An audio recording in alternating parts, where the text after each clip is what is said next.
Hello दोस्तों, नमस्कार। स्वागत है आपका एडवांस एग्रीकल्चर यूट्यूब चैनल पर। दोस्तों, आज की इस वीडियो के माध्यम से हम आपको बतलाएंगे मटर की उन्नत खेती की संपूर्ण जानकारी। मटर की खेती जब हमारे किसान भाई करते हैं तो आपने अक्सर देखा होगा सूखने की समस्या आती है और प्रॉपर बढ़वार ना लेते हुए फूल जल्दी आ जाते हैं, जिससे पौधा उतनी अच्छी वनस्पतिक बढ़वार नहीं ले पाता है। जिससे आपको पता ही होगा कि मटर की जो पौधे होते हैं उन पर 1 से 2 फलियां ही लग पाती हैं। तो मटर की जो क्रॉप है दोस्तों, इस पर ज़्यादा से ज़्यादा फलियां कैसे आप निकाल सकते हैं, ज़्यादा दानों का भराव हो तो कब कौन सी खाद दवाइयों का प्रयोग करना चाहिए, संपूर्ण जानकारी दोस्तों इस वीडियो के माध्यम से आपको बतलाने वाले हैं। सबसे पहले बात कर लेते हैं उन्नतशील किस्में। तो उन्नतशील किस्में समय के हिसाब से अंगेती, पछेती और अर्ली लेट के हिसाब से वैरायटी अनुकूल राज्यों के हिसाब से अलग अलग किस्में हो सकती हैं। हम आपको इस वीडियो के माध्यम से जो वैरायटी बताएंगे, वैरायटी 2 प्रकार की होती हैं। एक तो जल्दी तैयार होने वाली वैरायटी, दूसरा लेट तैयार होने वाली वैरायटी। आपने दोस्तों अक्सर सुना होगा कि जो मिर्च मटर है, पेंसिल मटर है या फिर 10 दानों वाली जो फली वाला मटर होता है, वह हार्वेस्टिंग में 85 से 90 दिन के आसपास का समय लग जाता है फर्स्ट हार्वेस्टिंग के लिए। वहीं जो अंगेती मटर होता है या फिर जल्दी तैयार होने वाली किस्में होती हैं, वो 60-65 दिन की वैरायटी ही हार्वेस्टिंग के लिए तैयार हो जाती हैं। तो जैसे एडवांटा गोल्डन सीड की GS10 मटर की वैरायटी आती है, यह मिर्च मटर है, लंबी फली वाली मटर है दोस्तों। तो इस वैरायटी को मतलब हार्वेस्टिंग के लिए जो टाइमिंग है वो लगभग 90 दिन तो मान ही आप लीजिए।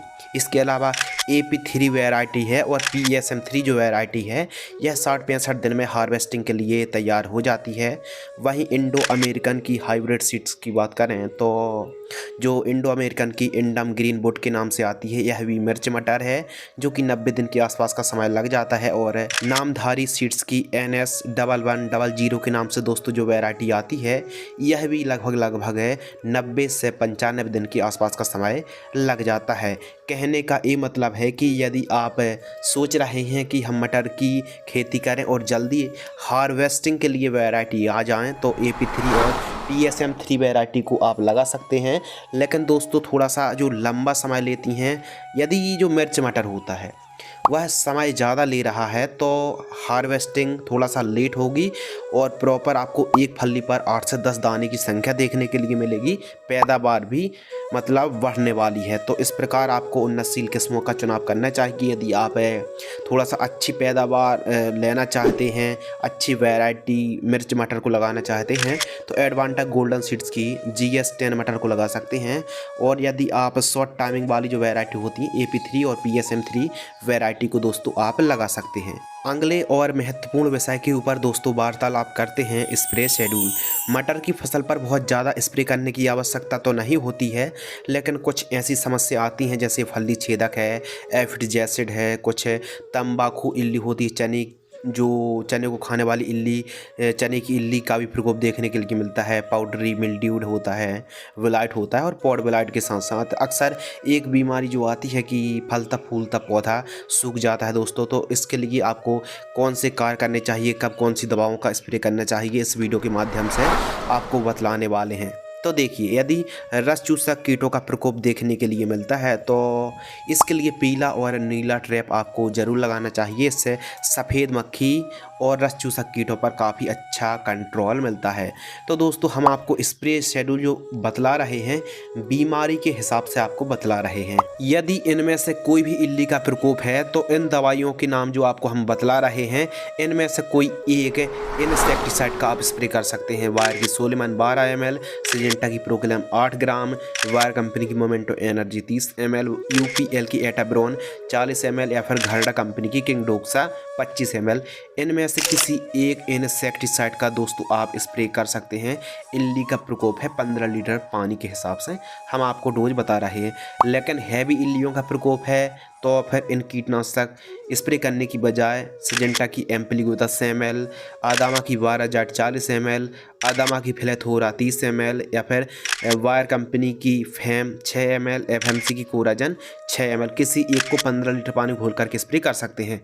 कहने का मतलब दोस्तों ये है कि जिस प्रकार कीटों का प्रकोप है उस प्रकार आपको स्प्रे चलाना चाहिए। यदि आप बिना मतलब के भी कीटनाशक दवाई स्प्रे कर रहे हैं, कोई फ़ायदा नहीं है, तो ऐसी कंडीशन पर आपको उल्टा लाभ पहुंचने की बजाय नुकसान हो सकता है, खर्च बढ़ सकता है।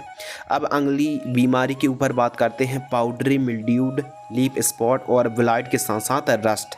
इनमें से कोई फंगस दिख रहा है तो रोको फंगीसाइड 50 ग्राम, स्वाधीन फंगीसाइड 40 ग्राम, टाटा की ताकत फंगीसाइड 40 ग्राम, BASF कंपनी की प्रायक्सर 30 ml, कॉपर ऑक्सीक्लोराइड 40 ग्राम। इनमें से कोई एक फंगीसाइड का आप स्प्रे कर सकते हैं 15 लीटर की दर से। इसके अलावा आपने देखा होगा और कई किसान भाई इस समस्या से परेशान भी हैं, bacteria wilt damping off root rot की समस्या है, यानी फलता फूलता पौधा सूख रहा है। तो ट्राइकोडर्मा आपको लेना है 500 ग्राम, 3 किलोग्राम गन्ने का गुड़ लेना है, 200 लीटर पानी में घोल लेना है और आपको 5वें 6वें दिन इसी घोल को, जो 200 लीटर घोल है, इसको 1 एकड़ में आपको इस्तेमाल करना है, वो भी सॉइल एप्लीकेशन से यानी सिंचाई के साथ। अब किसान भाइयों की एक और कन्फ्यूजन रहती है कि बढ़वार के लिए कुछ किसान भाइयों को बतलाया जाता है कि NPK 19-19 स्प्रे करें, आप ये स्प्रे कर लीजिए, वो स्प्रे कर लीजिए, लेकिन बढ़िया रिजल्ट के लिए बढ़वार नहीं हो रही है। यदि बढ़वार नहीं हो रही है सभी खाद दवाइयों का प्रयोग करने के बाद भी, तो आपको एक काम करना चाहिए, कृषि रसायन की पोषक सुपर 25 ml या फिर क्वांटेस 40 ml, दोनों में से किसी एक को 15 लीटर पानी में घोल करके आपको दोस्तों स्प्रे करना चाहिए। लेकिन प्रॉपर आपकी मटर की बढ़वार हो रही है, ऐसी सिचुएशन पर कोई भी प्लांट ग्रोथ प्रमोटर का स्प्रे आपको नहीं करना चाहिए। फसल हरी भरी है तो टॉनिक का भी स्प्रे नहीं करना चाहिए।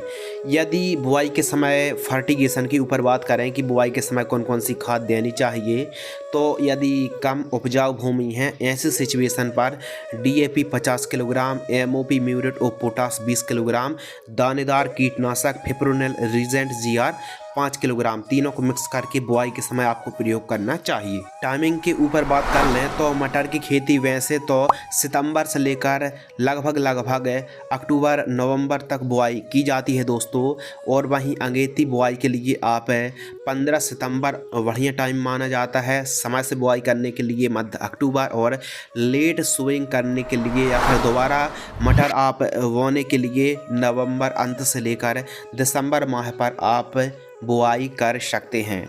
और बात कर लें दोस्तों खेत की तैयारी, तो खेत की तैयारी कोई ख़ास प्रकार से तैयारी नहीं की जाती है, बस 1 से 2 बार कल्टीवेटर चला लीजिए और मिट्टी को भुरभुरी कराने वाली यंत्र जैसे हैरो होता है या फिर रोटावेटर से, हैरो से आपको खेत की तैयारी करा लेना है, प्लोइंग करा लेना है। मिट्टी एकदम भुरभुरी होना चाहिए, खेत की चारों साइड साफ़ सफाई दोस्तों होना बहुत ही ज़रूरी। इस प्रकार यदि आप मेंटेनेंस करते हैं तो आपकी मटर की फसल पर कोई भी समस्या देखने के लिए नहीं मिलेगी।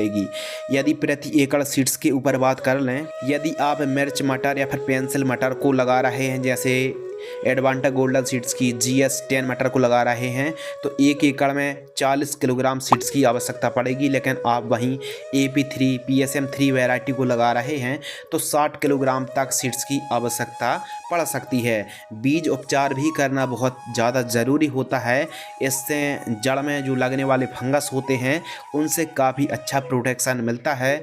बीज उपचार करने के लिए कोई यदि वेस्ट मटर के लिए फफूंदनाशक है तो वो है पारा किलो स्ट्रोबेन 5% प्लस थायोफेनेट मिथाइल 45% को आप बीज उपचार करने के लिए इस्तेमाल कर सकते हैं। इससे अंकुरण और जर्मिनेशन बहुत ही शानदार होता है। यदि व्यापारिक नाम के ऊपर बात कर लें तो VASF कंपनी की झेलोरा फंगीसाइड को आपको 1 किलोग्राम बीज लेना है और 2 ml या 2 से 3 ml की दर से आपको मतलब फंगीसाइड लेना है और बीज उपचार करके 40 मिनट तक आपको छांव में सुखाना है और आपको बुआई कर देना चाहिए।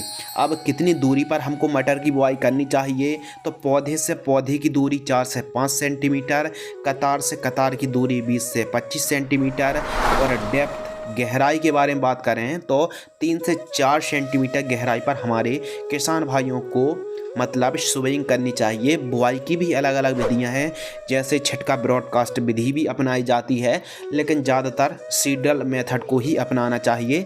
इससे कतार टू कतार पर अच्छे से जर्मिनेशन होता है और सामान्य रूप से डेप्थ हमको प्राप्त होती है। अब बात कर लें खरपतवार की रोकथाम।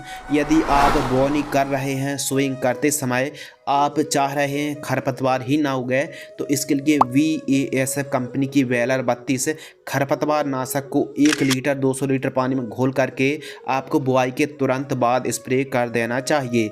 खरपतवार नाशक स्प्रे करते समय आपको यह प्रिकॉशंस सावधानी रखनी है कि जो प्री इमरजेंट हार्बिसाइड होती हैं, सबसे पहले पर्याप्त मात्रा पर नमी हो, पलेवा करना है, फिर उसके बाद बुआई करनी है। खेत पर पर्याप्त मात्रा पर नमी होना बहुत ही ज़रूरी है। उसके बाद जैसे ही आपने जिस दिन बुआई करी है 72 घंटे का टाइम रहता है, लेकिन जब आपने बुआई करी है उसी समय आपको, मान लो आपने आज बुआई की है, आज या फिर कल दोस्तों आप प्री इमरजेंट हार्बिसाइड वेलर 32 का स्प्रे कर सकते हैं। अब सिंचाई के ऊपर बात कर लें तो मटर की फसल पर मिट्टी काफ़ी ज़्यादा डिपेंड रहती है इरिगेशन के लिए। कम से कम ये मान लीजिए 3 से 4 सिंचाई की आवश्यकता तो पड़ती ही पड़ती है। 3 सिंचाई पर भी मटर आ जाता है। स्प्रिंकलर से सिंचाई कर रहे हैं तो 10-12 दिनों के अंतराल पर आपको सिंचाई करनी चाहिए। ज़्यादा सिंचाई करने से भी पीलापन की समस्या आती है। अब मटर की फसल पर हम प्रॉपर सिंचाई पर वाटर मैनेजमेंट को सुधार के रखे हुए हैं, सभी खाद दवाई प्रयोग कर रहे हैं। मटर की फसल पर फिर भी पीलापन की समस्या बनी हुई है, तो यह फॉर्मुलेशन आप ज़रूर अपनाइए कि मटर की फसल 40-50 दिन के आसपास की होती है तो आपको एक सीक्रेट फार्मूलेशन अपनाना है कि 15 लीटर पानी में आपको चेलेटेड जिंक लेना है दोस्तों, लगभग 40 ग्राम। इसके अलावा NPK घुलनशील खाद 19-19-19 आपको लेना है 80 ग्राम, और आपको इफ्को कंपनी का सागरिका लिक्विड आता है 15 लीटर पानी में 30 ml। इन तीनों को मिक्स करके 15 लीटर पानी में घोल करके दोस्तों आपको स्प्रे कर देना है। पीलापन की समस्या देखने के लिए नहीं मिलेगी।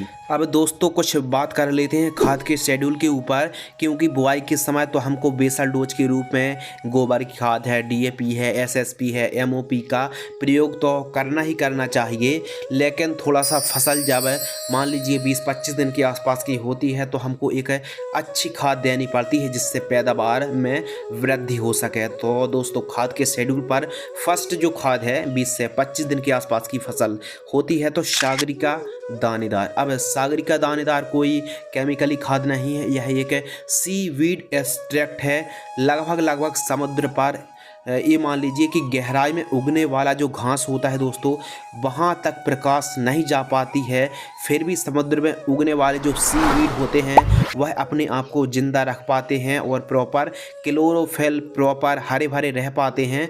तो उन्हीं का एक प्रकार से निचोड़ समझ लीजिए सीवीड, उन्हीं का कॉम्बिनेशन होता है सागरिका दानेदार पर। एक प्रकार से सीवीड एक्सट्रैक्ट है जो कि हमारी फसल को एक अलग प्रकार की ग्रीननेस देती है, फोटोसिंथेसिस की क्रिया तेज करती है। तो सागरिका दानेदार 8 किलोग्राम, किसी अच्छी कंपनी का माइक्रो न्यूट्रिएंट फर्टिलाइजर्स 5 किलोग्राम और यूरिया उर्वरक खाद आपको लेना है 35 किलोग्राम। जब आपकी फसल 20 से 25 दिन की होती है तो इन तीनों को मिक्स करना है और 1 एकड़ में, अब जानकारी आपको बीघा के हिसाब से, हेक्टेयर के हिसाब से नहीं दी जा रही है, जानकारी आपको प्रति एकड़ की दर से दी जा रही है और 1 एकड़ में 43,560 स्क्वायर फीट होते हैं। तो 1 एकड़ में इनको जड़ों के पास ब्रॉडकास्ट करके सिंचाई कर देनी है दोस्तों, शानदार रिजल्ट प्राप्त होंगे। सेकंड खाद 40 से 50 दिन के आसपास की क्रॉप होती है तो सल्फर। अब सल्फर कौन सी? 90% वाली। अब तिलहनी और दलहनी फसलों पर बहुत बढ़िया काम करती है सल्फर। 90% वाली आपको WDG फॉर्म वाली 3 किलोग्राम लेना है और यूरिया और उर्वरक खाद 45 किलोग्राम लेना है। इन दोनों को मिक्स करना है, जड़ों के पास देकर आपको दोस्तों सिंचाई कर देना है। मटर की फसल पर केवल और केवल इन 2 खादों को आप फॉलो करते हैं तो मटर की फसल पर कोई पीलापन की समस्या नहीं रहेगी और जो दानों का भराव है वो बहुत ही शानदार देखने के लिए मिलेगा। बुआई के समय आपको DAP जरूर प्रयोग करना है, इससे दानों का भराव बहुत अच्छा होता है और आप चाहें जो हमने आपको स्प्रे का सीक्रेट फॉर्मूलेशन बताया है उसके साथ आप चाहें तो बोरॉन को भी मिक्स कर सकते हैं 15 लीटर पानी में 25 ग्राम। तो इन सभी को मिक्स करके आप स्प्रे कर सकते हैं। इससे दानों का भराव, दानों की चमक, दानों की क्वालिटी, साइज शेप बहुत ही शानदार तरीके से देखने के लिए मिलता है। अब लाइफ साइकिल के ऊपर बात कर लें तो हमने आपको बतलाया कि कुछ ऐसी वैरायटी होती हैं जो 60-65 दिन में तैयार हो जाती हैं। वहीं मिर्च मटर GS10 मटर के बारे में बात करें तो 90-95 दिन का समय लग जाता है। तो लाइफ साइकिल मटर की काफ़ी ज़्यादा डिपेंड करती है कि मटर की कौन सी वैरायटी आप लगा रहे हैं। उत्पादन के ऊपर बात कर लें, यदि आप मिर्च मटर को लगा रहे हैं तो कम से कम आप 1 एकड़ से 40 से 45 कुंटल पैदावार बड़े ही आराम से निकाल सकते हैं। बाज़ार भाव के ऊपर बात कर लें तो बाज़ार भाव हमेशा मटर का फ्लेक्सिबल रहता है। 20 रुपये से लेकर 45 रुपये 60 रुपये तक प्रति किलोग्राम की दर से हमको रेट देखने के लिए मिलता है। हमेशा आप अंगेती मटर की यदि बुआई करते हैं दोस्तों तो हमेशा बाज़ार भाव अच्छे देखने के लिए मिलते हैं। लागत के ऊपर बात कर लें तो 25,000 से 30,000 रुपये के आसपास 1 एकड़ का दोस्तों खर्च लग जाता है। और मुनाफा के ऊपर बात कर लें 25 रुपये का रेट मिल गया यानी 2500 रुपये क्विंटल और हमने 40 क्विंटल ही पैदावार निकाली 1 एकड़ से तो 1 लाख रुपये हमारा मुनाफा आया।